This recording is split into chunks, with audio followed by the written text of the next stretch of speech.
Hello friends, स्वागत आहे तुमचं माझ्या चॅनलवरती। फ्रेंड्स, तुम्हाला जर व्हिडिओ आवडला तर व्हिडिओला लाईक करा, चॅनलला सबस्क्राईब करा आणि बेल आयकॉन दाबायला विसरू नका। माझं शेवटचं घर। सुभद्राताईंचं वय 77, थकलेलं शरीर, पण डोळ्यात अजूनही आठवणींची उर्मी होती। त्या आता पुण्याजवळील एका वृद्धाश्रमात राहतात। मुलगा अभिजित परदेशात सेटल आहे। एकेकाळी त्याच्यासाठी त्यांनी संसाराच्या किती मोहांचा त्याग केला होता। त्याच्या शिक्षणासाठी सोन्याच्या बांगड्या विकल्या, नवऱ्याच्या निधनानंतर एकटीने लढा दिला। पण आज काय? एका रविवारी वृद्धाश्रमात फॅमिली व्हिजिट डे होता। बऱ्याच जणांची मुलं नातवंड आली होती, पण सुभद्राताईंच्या वाटेकडे कोणीच पाहिलं नाही। त्या नुसत्या खिडकीतून बघत बसल्या। शेजारील काकूंनी विचारलं, सुभद्रा, अभिजित येणार आहे का आज? त्या फक्त हलक्याच्या हसल्या। त्यांच्याकडे वेळ कुठं असतो? आता इतकंच उत्तर होतं। त्या रात्री त्यांच्या वहीत एक नोंद झाली। आज फुलं आली नव्हती, पण हवेचा स्पर्श गोड होता। काही भेटायला आली नाही, पण जुन्या आठवणींची दारं उघडली गेली। त्या भेटून गेल्या। एक दिवस वृद्धाश्रमात एक लहान मुलगा आला। त्याच्या आईवडिलांसोबत होता। खेळता खेळता त्याने सुभद्राताईंना विचारलं, तुमचं घर कुठे आहे आजी? त्यांनी थोडं थांबून उत्तर दिलं, इथेच आहे। हेच माझं शेवटचं घर आहे बाळा। मुलाने त्यांना मिठी मारली आणि सुभद्राताईंच्या डोळ्यातून अश्रू अनावर झाले। आई वडील हे कधीच ओझं नसतात। त्यांच्या कष्टातून आपण घडतो आणि शेवटी त्यांना हक्काचा आपला सहवास हवा असतो, गरजेपोटी नाही तर प्रेमापोटी। त्या लहान मुलाच्या गळामिठीने सुभद्राताईंच्या मनात एक स्फुरण आलं। खूप वर्षांनी कोणी आपुलकीने बिलगून आलं होतं। त्या रात्री त्यांनी स्वतःच वहीत पुन्हा एक नोंद केली। आज एका अनोळखी मुलानं मला आजी म्हटलं।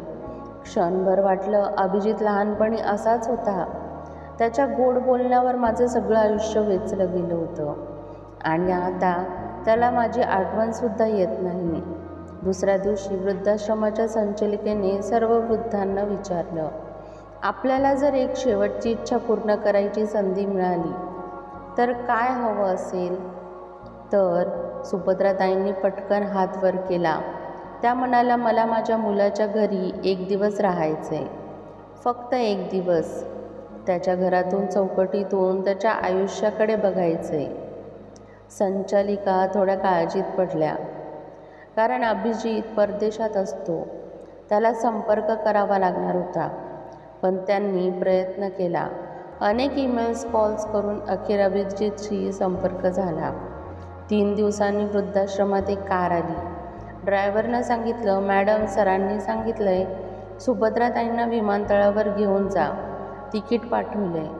सुभद्राताईंच्या डोळ्यात अश्रू तरळले। इतक्या वर्षांनी मुलांनी बोलवलं होतं, जरी कोणाच्या सांगण्यावरून का असेना, पण तो प्रयत्न तरी होता। सगळ्या वृद्धांनी टाळ्या वाजवल्या। त्या क्षणी वृद्धाश्रमात आनंदाचं एक वादळ उसळलं। अमेरिकेतील विमानतळावर पाऊल ठेवलं आणि सुभद्राताईंना वाटलं, माझ्या पायात अजूनही बळ आहे। अभिजित, त्याची बायको नीता आणि नातू आर्यन विमानतळावर आले होते, पण सुभद्राताई समजून गेल्या की ही केवळ एक औपचारिकता आहे।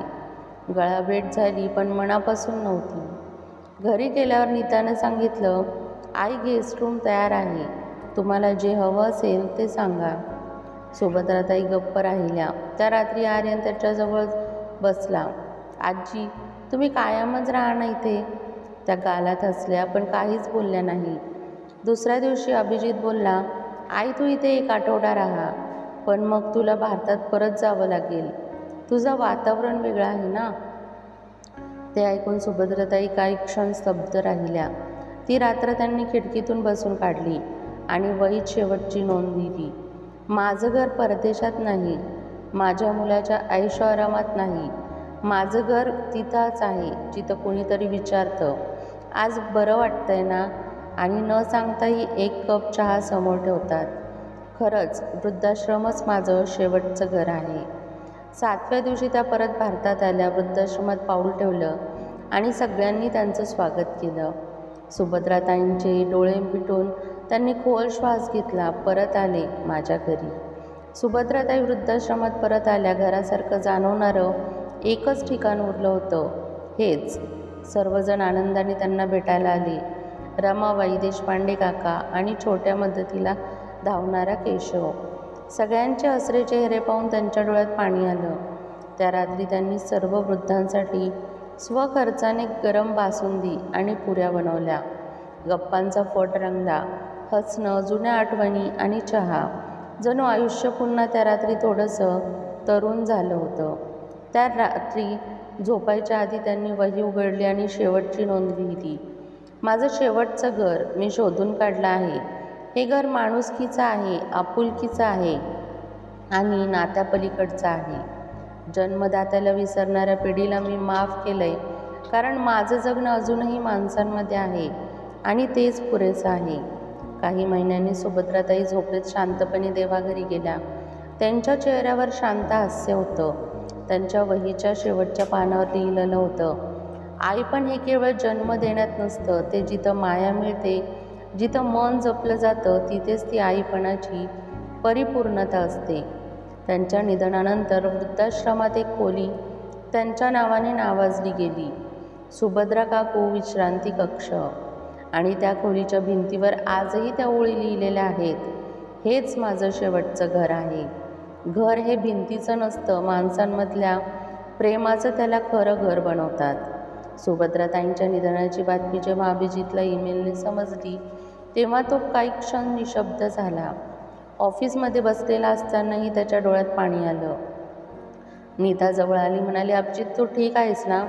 तो शांतपणे म्हणाला, माझी आई गेली आणि मी तिला शेवटच्या क्षणी आईसारखं वागू शकलो नाही. त्यांचं मन मागे मागे जात होतं. आईचं ते निशब्द हसणं, विमानतळावर भेटलेला अलवार स्पर्श, आर्यनला लपवून दिलेली लोणच्याची बरणी आणि शेवटी ती खोलीतून जाताना न बोलता डोळ्यांनी घेतलेला निरोप. त्याने आपली लॅपटॉप बॅग घेतली आणि लगेच भारताची फ्लाईट बुक केली. 3 दिवसांनी तो वृद्धाश्रमात पोहोचला. संचालिकेने त्यांना हळूवार सांगितलं, ताई खूप समाधानाने गेल्या. त्यांच्या सगळ्या आठवणी या वहीत आहेत. अभिजितने ते वही उघडली. प्रत्येक पानावर त्याच्या आयुष्याचे आरसे होते, त्याच्या गैरहजेरीच्या जखमी शब्द होते. पण कुठेही कटुता नव्हती, केवळ मायाच होती. शेवटचा प्रेमनिवास, जेणेकरून तिथल्या कोणीही अपेक्षित वाटू नये.